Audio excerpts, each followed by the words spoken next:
I'm Alex Radcliffe from Board Game Co., and this is 10 things you must know if you're new to crowdfunding. I'm not often a fan of video titles like, here's 7 things you have to know, 3 things you can't miss. I'm not a fan of that kind of stuff, because sometimes it's true and other times it's just every single video or article out there are 7 things that you will die from if you don't read about this ASAP. I'm not into those titles generally. But when the title fits, the title fits, and I think this video is 10 things you must know if you're new to crowdfunding. Although technically must isn't must, your life won't end or die or anything like that, but I definitely think you should know these things. If you are someone who's backed a lot of games, if you are a regular viewer of this channel, you probably already know most of these things already, although reminders certainly don't hurt. If you are somewhat new to crowdfunding, then it's definitely worth knowing these things, and it's one of those things where I always have to remember there are so many different people out there, which I guess we all know there's different people out there, but there's different crowds of people out there. I got an email the other day from a viewer who has backed projects that it looks like they might not deliver, and he's asking me so if they don't deliver, do you get a refund? And the answer is no, you don't generally get a refund. There are potential ways you might be able to go for class action things. There's some things, but for the most part, if a creator is not optionally giving you a refund and they fail to deliver, you're just not getting the game. But while I assume a majority of my viewers do know that, I have to remember that there's clearly viewers out there who don't necessarily know things. There's people who are watching this video for the first time on my channel. There's people who are, this is the 7th video and they just backed their first game 2 weeks ago. And so to that end, here are 10 things that I think you really should know if you're going to be getting into crowdfunding at all. In no particular order, well, number 10 is a closing one, I guess. So in the rest, outside of number 10, in no particular order, let's start off with number 1. Previews are not reviews. This is something that I didn't really fully grasp until I had backed a few games and had them under my belt to a certain extent, where to a certain extent when I first got into crowdfunding and I saw somebody covering a game on their channel and they're showing you the game and they're talking about it, and they didn't necessarily have opinions in there. They didn't necessarily talk about how much they liked it, but they're showcasing the game and they're saying, and you do this and the strategic choices you make, and it almost comes across as an opinion.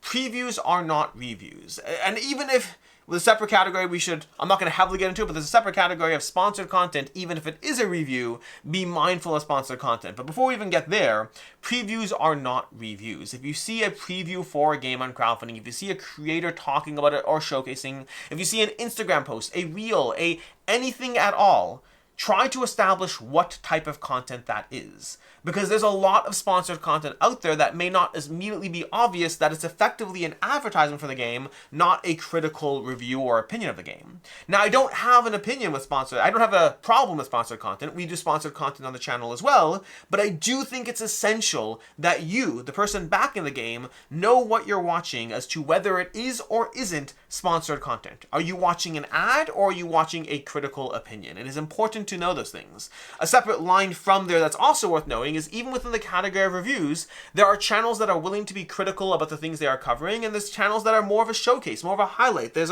hey, let me show you this thing that I liked. But if you're only getting, even if it's not sponsored, if you're only watching a showcase channel, you're not opening yourself up to the possibility of actual critical opinions. And while that's not necessarily a problem, you just need to know what you're watching. You need to understand whether you're watching a paid promotion for the game you're trying to back, whether you're watching a channel that simply highlights things that they enjoy, or whether you actually have the opportunity for any form of critical content in what you're watching, because you just need to know what it is. As long as you know that you're not getting a review, you're not looking for critical content, and so it doesn't matter.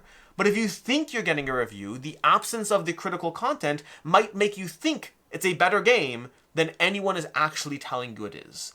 Previews are not reviews. Make sure you know the content that you're watching when you see that cool crowdfunding game that looks so compelling and a whole bunch of videos that don't say anything negative because most of them were never going to.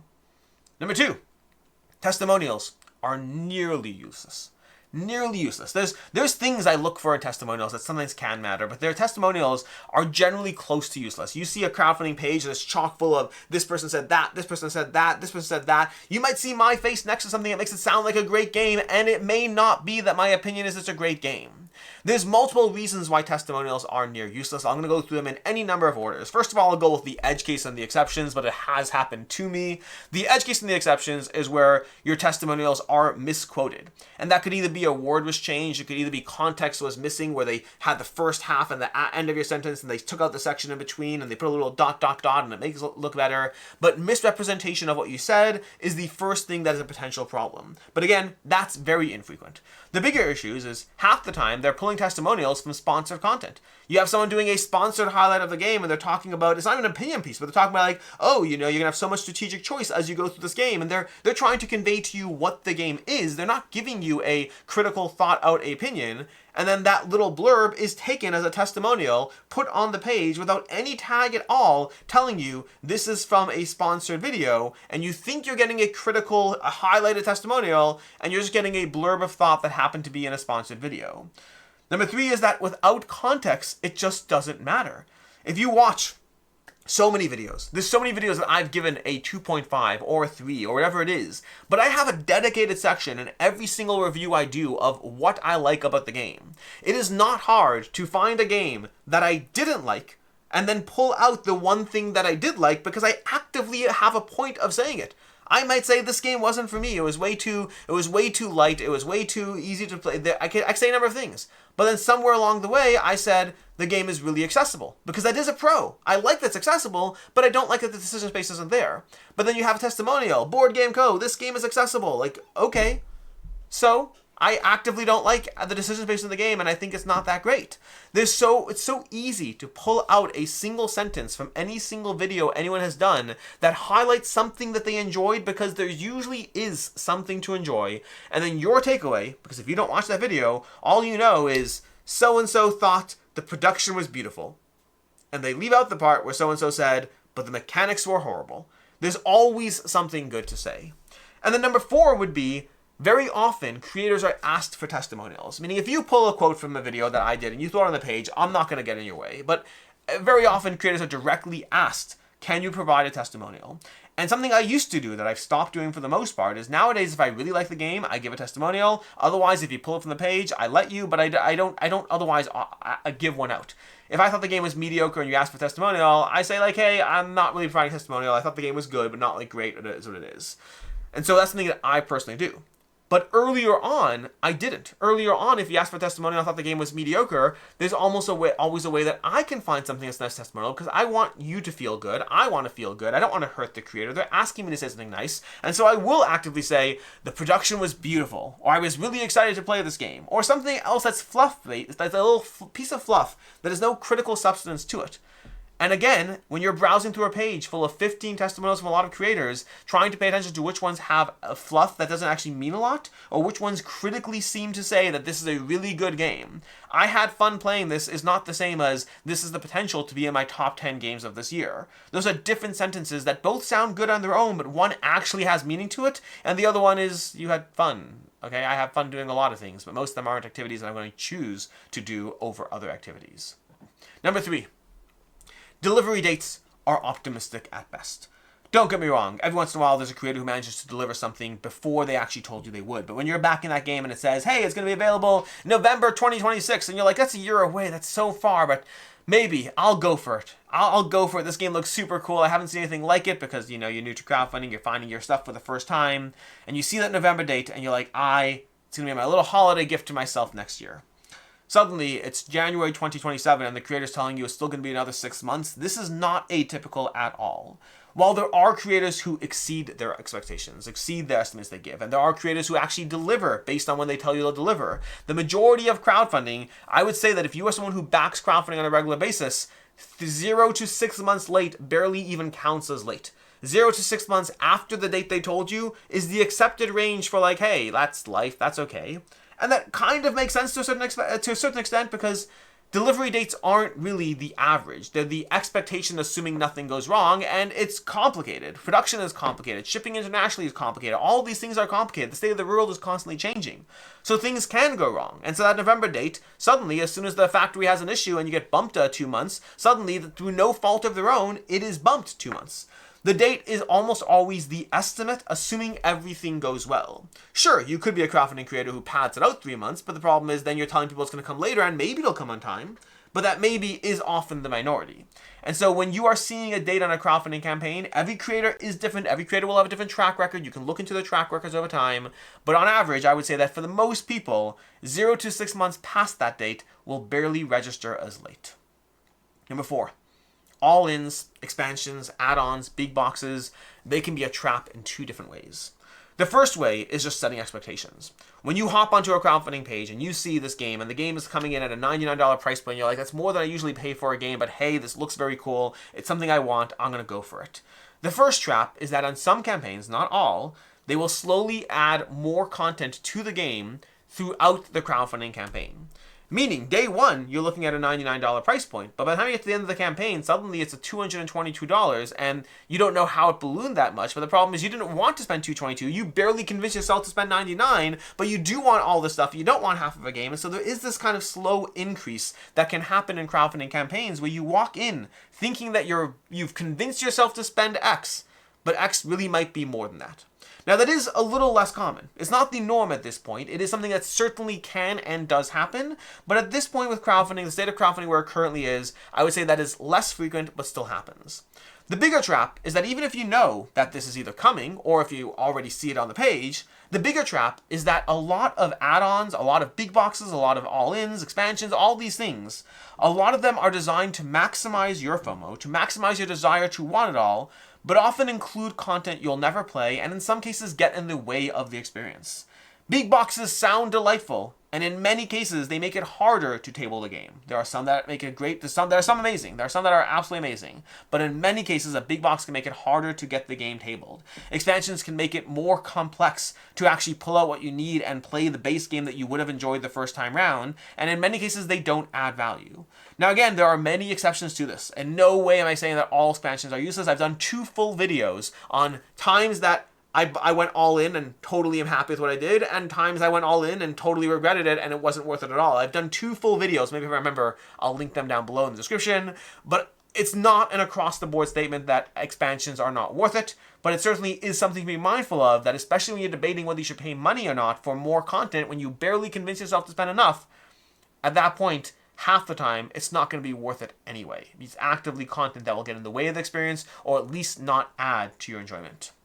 Number 5, factor in the hidden costs. While we're talking about money, while we're talking about spending more and barely convincing yourself to spend $99, understand that there's more things on that page that you need to be mindful of.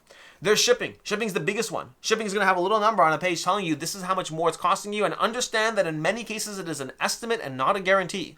So when it says $99 shipping and then tells you $99 for the game and $22 for the shipping, first of all, the $22, you need to be counting that. If you're not counting that, that's a big chunk of extra change. Secondly, as 22 might turn into 29 before you know it, sometimes campaigns will give you a guarantee or a max range, but in many cases they don't, and so that number could bloat upwards. Outside of that, there's VAT. There's VAT you have to be mindful of depending on where you live. There's tariffs you have to be mindful of depending on where you live. Those are additional hidden costs that may not show up in your $99 pledge level, but certainly will show up on your credit card bill. These are all part of the cost and should be counted as part of the cost, especially because, again, if you are new to crowdfunding, you are also new to convincing yourself of these larger amounts of money to spend on games. And they're actually a little larger than what you already think is a bridge too far, or a bridge just far enough. Number 6, as often as not, again, while we're on the subject of price, as often as not, you're not even getting a better price, exclusive content, or even getting the game earlier. Reasons to back in crowdfunding have gotten less and less over the years. One of the first videos I did on the channel way back when was why crowdfunding isn't a good deal anymore, and it's gotten only worse since then.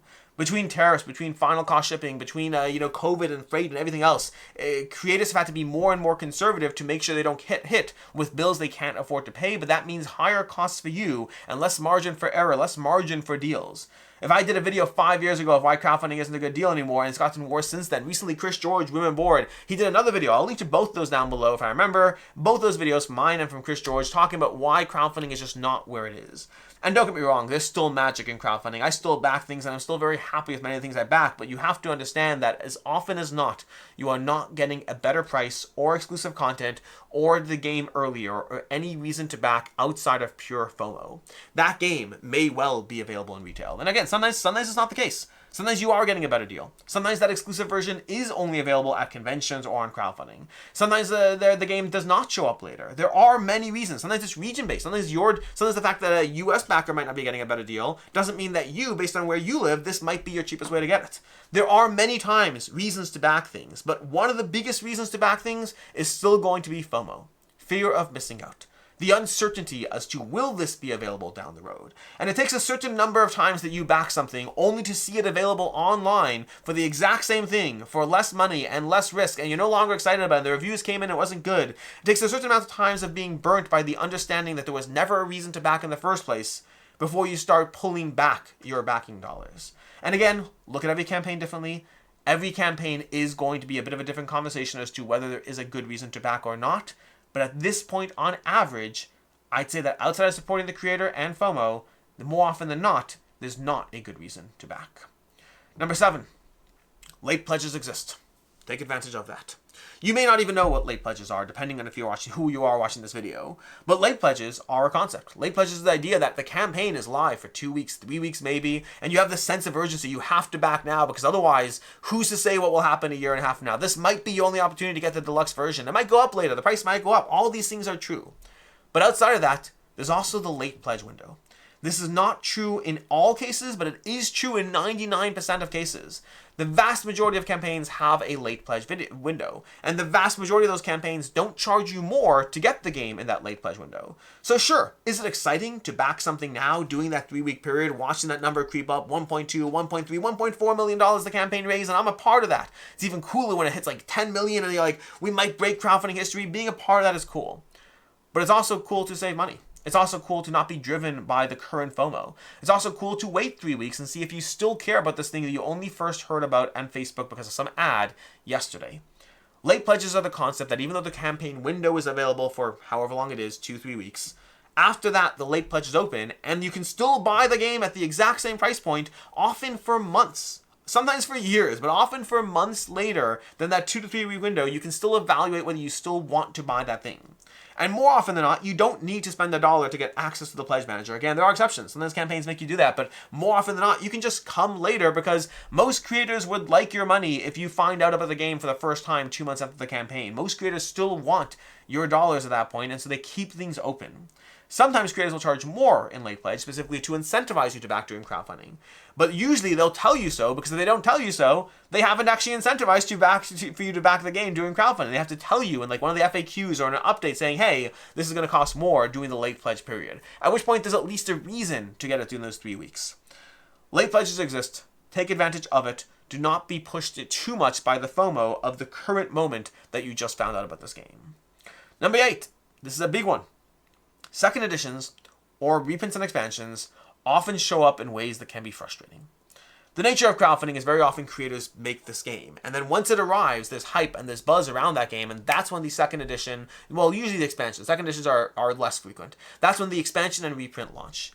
You've had your game now. You backed this game a year and a half ago. It showed up on your table today. You are hoping to get it played sometime in the next few months because it's a long rule book. You have to get to it. And before you know it, you haven't even read the rules and you see an announcement that the expansion and reprint is coming in 3 weeks, which can be incredibly frustrating. You now have this pressure on you to get the new stuff for something you haven't even played yet. And that's with expansions and reprints, let alone second editions. Second editions do happen as well. You back a game, you're excited about it, it shows up, you have other games you're playing, and before you know it, a year and a half has gone by, and then you've had the game for a year and a half at this point. It's good, you've had it for a bit, and there's something they announced the second edition. And you're like, I haven't even played the first edition and the second edition with new art, an updated rulebook, errata's all fixed, all those issues are gone. I haven't even played my first edition, and there's a second edition. Oh, and it's $5 cheaper to boot. Second editions happen. Expansions and reprints happen. When you are backing a game, understand that you may not get to it for a certain number of weeks, months, sometimes years. But they're often, not always, they're often, especially when the game is popular, there will often be subsequent campaigns offering that exact same thing. Now, it's not a guarantee. This is why I say crowdfunding is to a certain extent driven by FOMO. It's not a guarantee this will happen. So when you're backing a game for the first time or debating whether to back a game for the first time, I'm not guaranteeing there will be a second edition for you. There may not. This might be your only chance to ever see that game. Crowdfunding relies on FOMO to an extent. But just understand that very often, the game will come back with more content, especially if it's good. And do you really want to own a game that isn't good in the first place? Especially if it's good, especially if it's well received, there'll be a second edition very often. Again, not guarantees, but the usual case is that. And to that end, you have to be okay with the fact that when you back these things, that you may never play it and have to decide whether to upgrade to a second edition, having never played your first edition game. Know that it's happening, plan and back around it. Number 9, and possibly the most important, even though 10's the closer, number 9 is possibly the most important. It's not a guarantee that you're going to get what you're backing. I kind of started with this by saying that the impetus for this video was getting a question that to me is something that I just take for granted, but not everyone knows. It's not a guarantee that you ever get the game. You are backing a project with an expectation, a reasonable expectation that you will get what you're backing. But a reasonable expectation does not translate to a guarantee. Crowdfunding creators do unfortunately sometimes go out of business. Things happen, whether it's running multiple campaigns and having slow cascading failures into the ground, whether it's running a single campaign and not understanding the full extent and commitment it's going to take, and it becomes something that overtakes your life and just takes way too much money and you aren't able to deliver. There are creators who are not able to deliver, and even if they do deliver, there's creators who have to ask for more money along the way.